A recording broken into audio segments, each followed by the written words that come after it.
আসসালামু আলাইকুম। আজকে তোপকাপি প্রাসাদের দ্বিতীয় পর্বে আপনাদেরকে স্বাগতম জানাচ্ছি। একজন সুলতান যখন সিংহাসনে বসতেন তখন সে অনুষ্ঠানটা ঠিক এই জায়গাতেই অনুষ্ঠিত হতো। পিছনে যে গেটটা দেখা যাচ্ছে এটাকে বলা হয় তৃতীয় চত্বর। এটাকে বলা হয় ফেলিসিটি অফ বা সুখের দ্বার বা বাবুছালে। যখন সুলতান সিংহাসনে বসবেন তখন তার বহিরাগত সিংহাসনটা এই মধ্যখানে এই স্থানে এনে বসানো হতো। মন্ত্র মিনিস্টার উদ্দিন নাজির চারপাশে জড়ো হয়। ঠিক সুলতানের সামনে এই বিশাল চত্বরে এখানে হাজার হাজার জেনিচারি সৈন্যরা থাকত। সেই সৈন্যরা কিন্তু সুলতান যখন সিংহাসনে বসতেন তখন তাকে অভিবাদন জানাতো। এমনকি এই জায়গাটা জেনিচারি সৈন্যদের যে মাসিক বেতন, সে বেতনটাকে পরিশোধ করার বা ঈদের সময় যে অনুষ্ঠানের সব অর্থ এখানে দেওয়া হতো। এই যে সুখের দ্বার, এর ভিতরে প্রবেশ করলে এখানে শ্বেতাঙ্গ আগাদেরকে দেখা যায় ফটোগ্রাফি হিসেবে। সুলতানের কাছে যেতে হলে আগে দেহরক্ষী এবং এই আগাদের পার করতে হবে।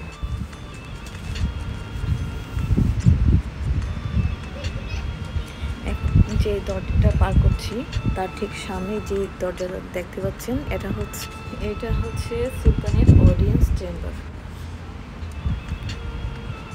এই অডিয়েন্স চেম্বারে ঢুকতে গেলেই ঠিক এই সামনে দেখতে পাবেন সুলতান সুলেমানের জুড়ে দেওয়া একটি পানির পোস্টফুল। চমৎকার এই পানির পোস্টফুলটি রাখা হয়েছে। এই যে দেখা যাচ্ছে এইটা। প্রাসাদের অন্দরমহলে বিভিন্ন জায়গায় এই ধরনের পানির পোস্টফুল রাখা হতো। ঘরের ভিতরে ঢুকলেই দেখতে পাবেন সুলতানের বসার সিংহাসনটি।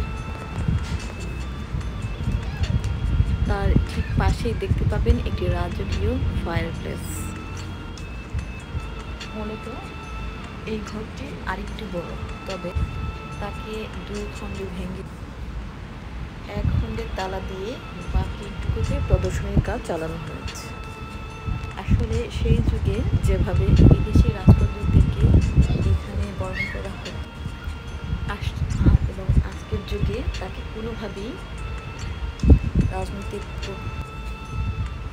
তাকে কোনোভাবেই কূটনৈতিক শিষ্টাচার হিসেবে ধরা হয় না। অডিয়েন্স চেম্বারের বাইরে ঘুরে ঘুরে বিশাল বারান্দা দেখতে পাবেন এবং বাইরে থেকে প্রাসাদের চারপাশটা ঘুরে ঘুরে দেখতে পাবেন সুন্দরভাবে। সিঁড়ি দিয়ে নিচে নামলেই বাগানের আশেপাশে যত দালান দেখতে পাবেন। বিভিন্ন অংশে ছিল ডরমিটরি, লাইব্রেরি, বিদ্যালয়, পবিত্র সংগ্রহশালা, ধর্মশালা এবং সুলতান মেহমেদের কিয়স্ক। আজ অবশ্য এইসব ঘরের বিভিন্ন অংশে ভিন্ন ভিন্ন প্রদর্শনীগুলো চলছে এইসব ঘরগুলোতে।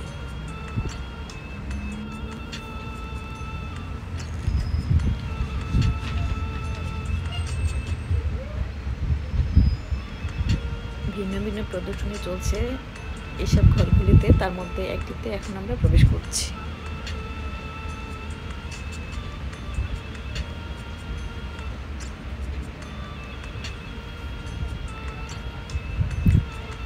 এখন যে কক্ষে প্রবেশ করছি আমরা, এখানে সুলতানদের বিভিন্ন সময়ের কাপড় চোপড়ের প্রদর্শনী চলছে।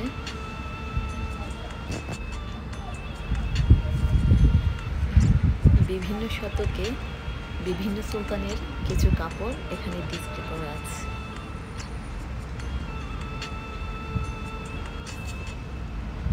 আর বিভিন্ন কাপড়ের পাশে কোন সুলতান কোন সময় তা গায়ে দিয়েছিলেন তারও ছবি আছে।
এই অংশটাতে বিভিন্ন সুলতানা সহ বাচ্চাদের কাপড় চোপড় রাখা হয়েছে।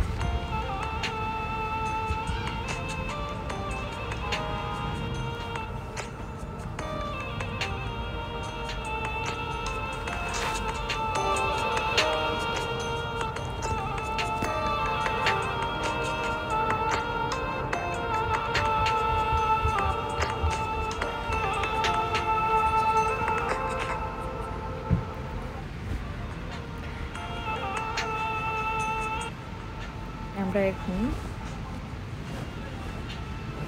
সুলতান তৃতীয় আহমেদের লাইব্রেরিতে প্রবেশ করছি।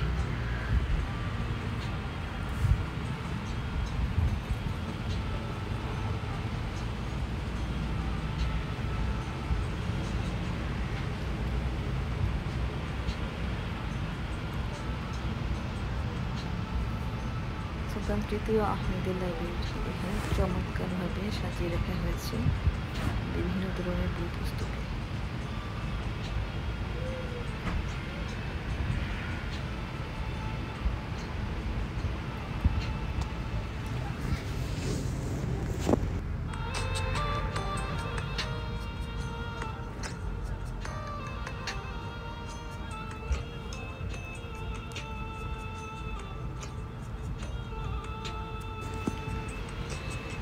যতই দেখছি ততই মুগ্ধ হচ্ছি, বারবার চিন্তা করছি এত বিশাল এই রাজপ্রাসাদটি এখন শূন্য পড়ে গেছে, কোনো মানুষজন নেই, শুধু বিভিন্ন সময়ের রাজত্বকালের কিছু চিহ্নগুলা বিভিন্ন ঘরগুলোতে সাজিয়ে রাখা হয়েছে। অথচ একটা সময় ছিল কত